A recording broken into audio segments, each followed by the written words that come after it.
Boa noite, me chamo Lucas. Esse aqui é o trabalho de controle nebuloso do primeiro semestre de 2026.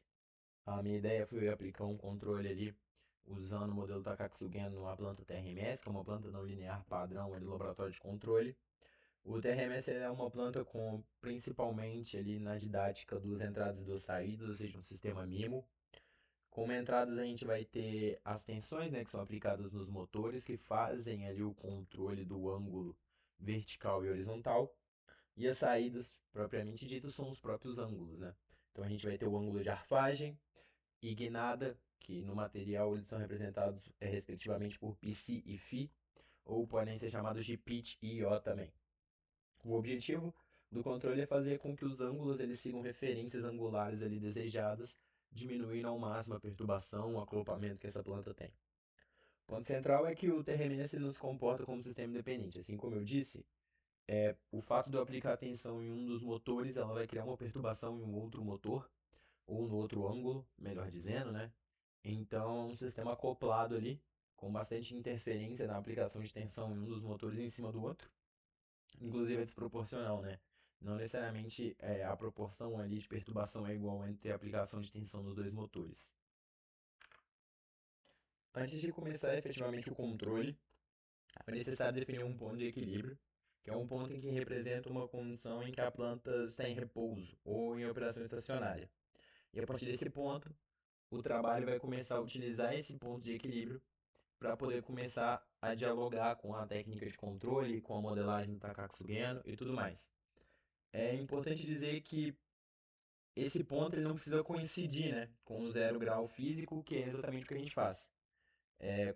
Como existe a distribuição de massa nesse sistema e como eu tenho força sendo aplicada nesse sistema que fazem com que o eixo ali, YZ ali, eles fiquem deslocados, a minha ideia era fazer ali com que a relação YZ, o ponto de equilíbrio tivesse 90 graus. Então eu faço esse deslocamento ali, né, do ponto de equilíbrio real da planta para o ponto de equilíbrio que eu quero. Então, portanto, a lógica que se seguiu em cima do trabalho foi eu pegar a planta ali no meu modelo não linear, validado, eu criar algumas regras ali Takatsugiano, que mais pra frente eu vou comentar, fazer um controle PDC LQ em cima dela, aplicando um pré-filtro ali para tirar algumas perturbações, fazer uma trajetória factível e em cima validar ela em cima da planta real ali. O sistema de controle usado foi um PDC, mais à frente eu vou explicar o porquê. Bem, devido à não linearidade da planta, eu tentar representar ali todo o sistema como uma matriz única ali de controle ficaria inviável.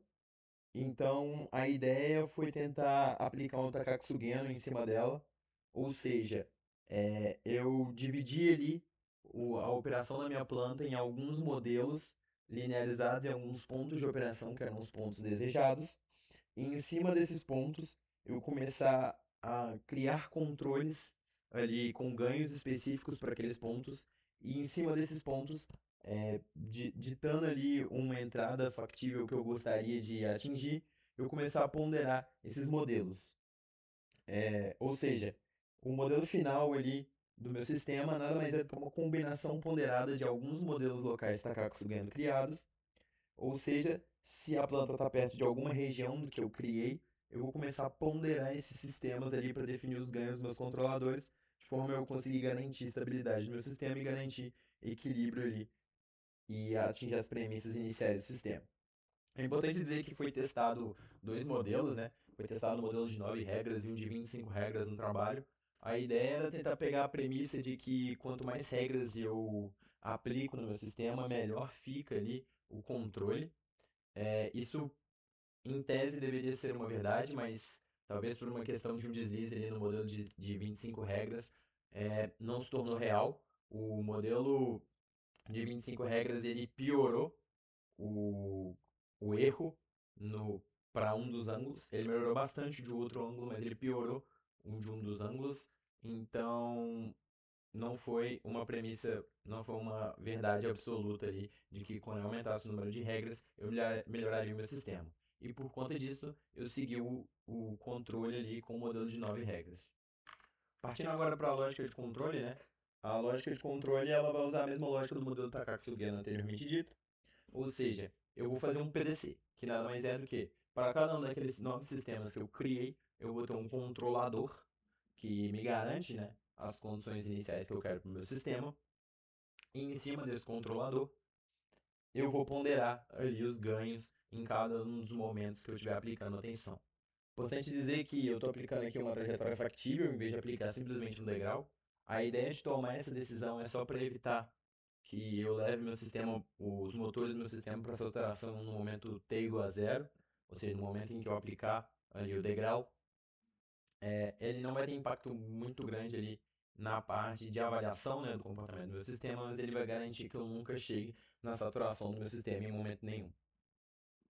Para poder garantir, né, o erro em regime permanente ali, eu aumentei o PDC, então além de usar só ganhos proporcionais ali, eu vou usar um LQI, que aumenta, né, um estado do meu sistema colocando um integrador de erro.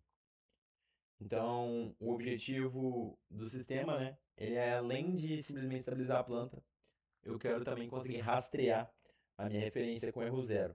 Então, e a integral do erro permite que o controlador corrija desvios persistentes no meu sistema, que é aquele principal ponto que eu trouxe sobre a interferência do sistema e a grande instabilidade dele. Em cima, então, desse controle, eu faço um teste, né, usando um dos momentos, ou um dos pontos ali que eu fui escolhido. Eu escolhi um momento ali de 20 graus ali, para poder fazer a avaliação de como que está o controle do meu sistema. Eu posso ver, eu consigo ali atingir erro em sistema praticamente nulo, ele tem um erro ali por conta de alguma adaptação ali do sistema, alguma correção ali fina de ganho que não ocorreu, e eu garanto também que em nenhum momento ali do meu sistema eu chego na saturação dele. Ou seja, eu nunca chego em 2.5 volts, eu tenho uma tensão máxima ali de 1.3 volts aplicadas no meu sistema. Então a ideia de aplicar a trajetória factível é simplesmente eu impedir que no momento zero, no momento t igual a zero, quando eu aplico um degrau, eu leve meu sistema para saturação por conta do erro. Partindo agora para os testes em planta real, eu posso perceber que nas regiões ali, nos 9 pontos em que eu defino a minha malha da minha planta, eu tenho um controle quase que excelente, quase que perfeito, né? Para não dizer outras palavras.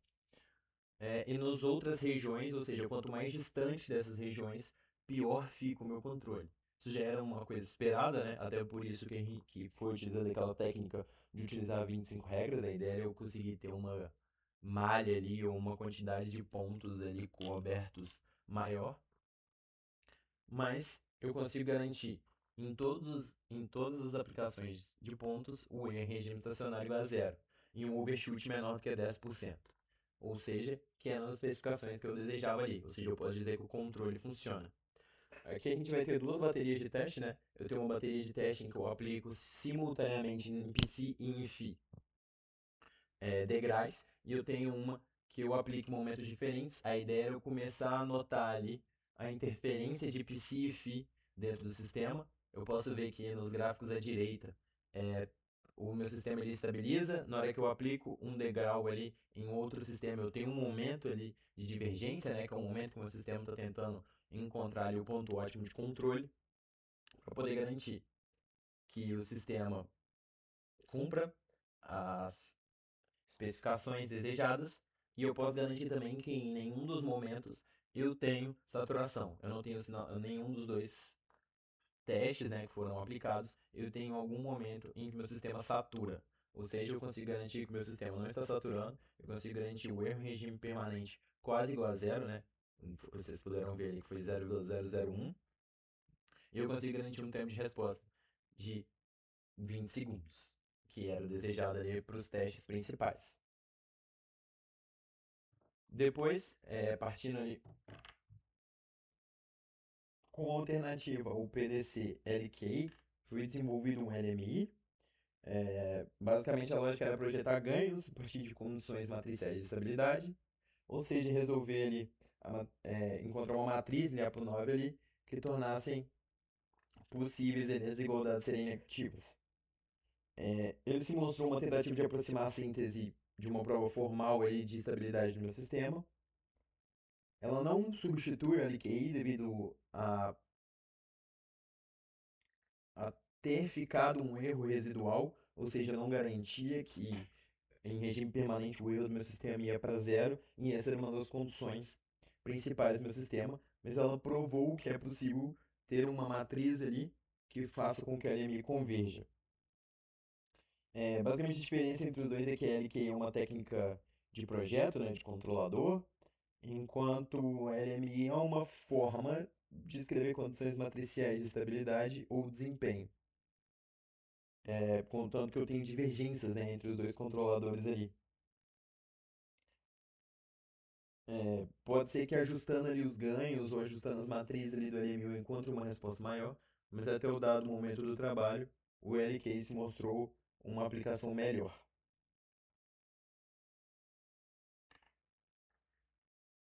Então, basicamente ali fazendo uma síntese do sistema final ali, é, a minha arquitetura, ela teve erro praticamente nulo, ela garantiu a estabilidade do meu sistema. Em caso de perturbações, ela conseguia se adaptar relativamente rápido ao sistema, então ela se mostrou factível e ótima. O modelo usando 25 regras, ele é uma premissa válida no sistema, mas ele não substitui, ele não garante que o sistema vai melhorar sempre a resposta, e ele traz uma complexidade computacional maior também para o sistema. Eu falei pouco sobre a técnica, né, de adaptação, mas foi usada uma adaptação Sigma ali, por conta do atuador, para garantir ali compatibilidade e reajuste ali do atuador do sistema.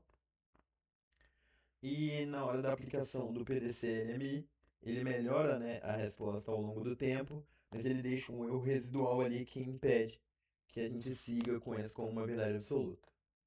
Esse foi o trabalho. Tentei resumir ao máximo possível ali o que foi feito, para caber dentro dos 5 minutos ali. Espero que tenha ficado tudo certo. Qualquer dúvida, me coloca à disposição ali para retirá-lo.